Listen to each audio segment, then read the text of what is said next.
Content warnings for this video are going to include mentions of urine. Do not seek out an attempt to harass the creator mentioned within this video. This is merely recalling something that I think was really stupid and kind of funny that this person did a while ago. It's every small creator's dream to make money from their passions, and they'd honestly be lying if they told you it wasn't. If you open a storefront for merch of any kind, the obvious conclusion is that you want to make money, and if you are lucky, the combination of the algorithm being in your favor and your products being desirable to customers, you can make that dream a reality. But it is also incredibly easy to lose all momentum for your business if you do something stupid enough to warrant your customer base turning against you. I was reminded of this entire situation because of the co-founder of Sticker Mule sending out that couple of mass emails and text messages trying to monetarily capitalize on the first attempt on Trump's life. Not the smartest decision by far, but I'm actually not here to discuss that at the moment. I already did. I'm here to talk about a situation with an enamel pin creator who tried to combat what they had presumed to be bots auto-purchasing their goods for resale, and that backfired miserably against them. Hey there, I'm here to interrupt your regularly scheduled entertainment. While a lot of people click on stuff for the more up-to-date information on drama and scandals, etc., this particular situation actually happened in 2021, and I just find it hilarious every single time I'm reminded that it happened. This video is by no means a way to elicit harassment against this creator. In fact, I hope this creator is doing well, all things considered, and can look back at this and laugh at themselves because it was a pretty dumb thing to do.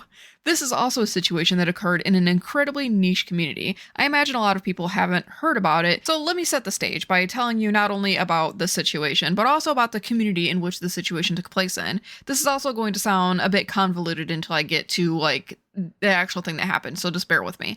Within the art space, there are sub-communities out there, as there is with any big major group, right? And within those sub-communities is the merchandise making space. And within that space, there is another sub-niche, which is enamel pins. Now, if you've never heard of enamel pins, more than likely you actually have. Sometimes they're referred to as lapel pins, and in not nerdy spaces, they're generally worn by, particular groups of people. An unfortunately famous example would be the little guns that people wear in support of guns being freely available to anyone in the United States. But you can also see them on a lot of military and other patriotic adjacent entities wearing little American flags, and some churches have little pins you get what I'm saying. While these can also be manufactured in alternative ways, a lot of them are enamel pins. The process of enamel pins is pretty methodical, involving casting metal molds of the artwork, and then many factories will hand fill the colors into the allotted spaces. Thus, the more colors you need for the pin, the more expensive they become. Some pins can be filled via machine, but most examples I see tend to be done by hand. The enamel color also needs to be cured, which they do that by putting the pins in an oven and baking them. After the enamel is hardened, the pins are then buffed and polished before being shipped out to their customer who ordered the batch. All of the precision work for these pins being done by hand leads to a lot of error, so it's not uncommon to see artists listing their pins by different price points, generally labeling them as different grading systems. A-grade pins are considered as close to perfect as they can get, while B-grade could mean that there's scratches, and C or lower could mean that there's other obvious defects within the pins, like missing or incorrect colors as an example. It would also be remiss not to mention that some small businesses selling enamel pins are not actually the ones who make the artwork featured on the pens. At that point, you get a collection of other sub-communities, ranging from the people who actually draw their own artwork, the ones who commission an artist to make the design for them, and then the last tier is the people who just kind of take an image from a franchise, isolate it, and then have it made into a pin. The creator that this video is about apparently does illustrate their own pins, but I did want to mention the other subcategories within this community. Like I said, it's really convoluted.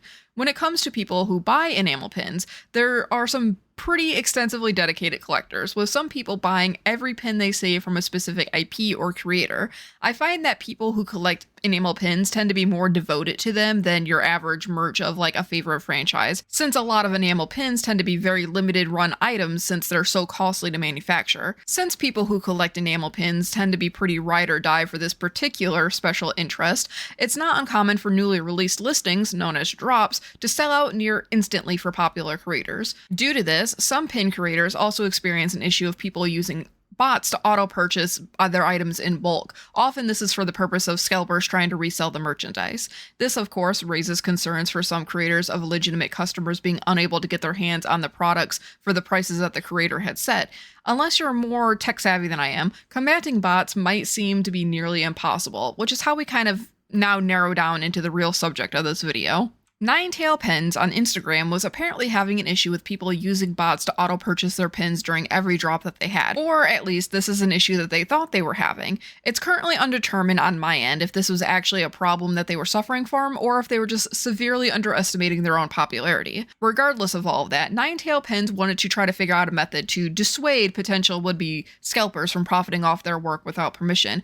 But like I said, it's difficult to prevent bot orders from your storefronts. Apparently some creators will make like fake listings and then warn like their customer base not to purchase that listing because it'll be only for bots or something like that, but what do I know, right? Even if you somehow manage to implement like a one item or one order per customer kind of rule, that doesn't really prevent a bot service from using differing names, different cash platforms, differing mailing addresses, etc., etc.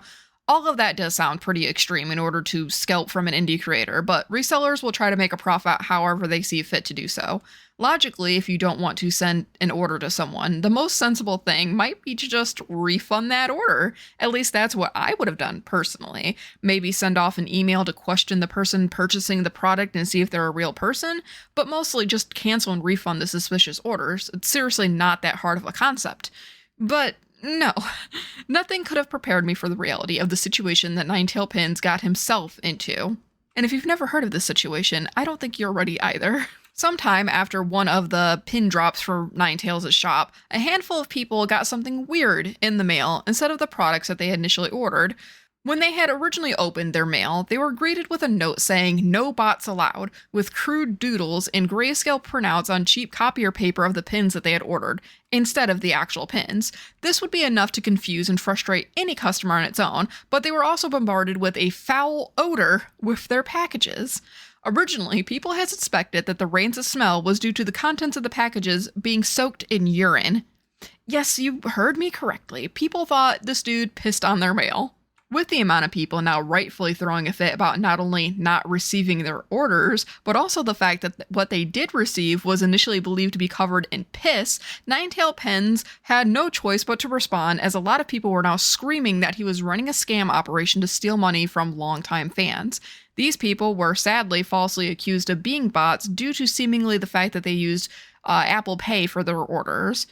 Upon seeing the people who had been afflicted by this frankly asinine decision to stick it to the bots, you would have thought that he would have just apologized and moved on. But judging from the runtime in this video, you already know that's not what ended up happening. Ninetail Pins kind of actually doubled down, unfortunately. While he did claim to reach out to the people he screwed over privately to offer not only apologies but also refunds to their orders, he also went on a spiel on his Instagram stories about how if someone was using a bot service, they should expect to be fucked over, going on to state that he was just sticking up for real collectors who didn't get a chance to purchase pins due to the resellers mass buying merchandise with bots, basically. He also clarified that the odor was luckily not actually urine as many people had initially suspected, but rather a prank fart spray that you could potentially get from party stores, unless it's a party city in America, apparently. Ninetail also stated somewhere within this mess that he had received hundreds of messages through a combination of emails and DMs on his social media platforms about how he was a scammer and a horrible person due to those actions during this blatantly self-inflicted situation. As he continued to double down on this situation, saying that oh, you don't know the whole story, you don't know my side of the story. Okay, settle down there.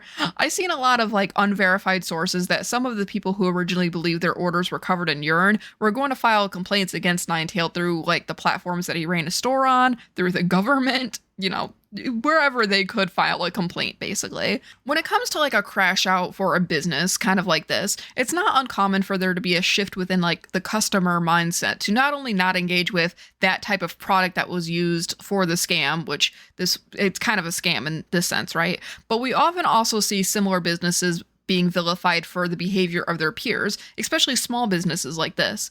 Some more generous souls within the Enamel pinmaker community wanted to rectify the wrongs of this one individual and possibly appease a ton of very rightfully angry collectors.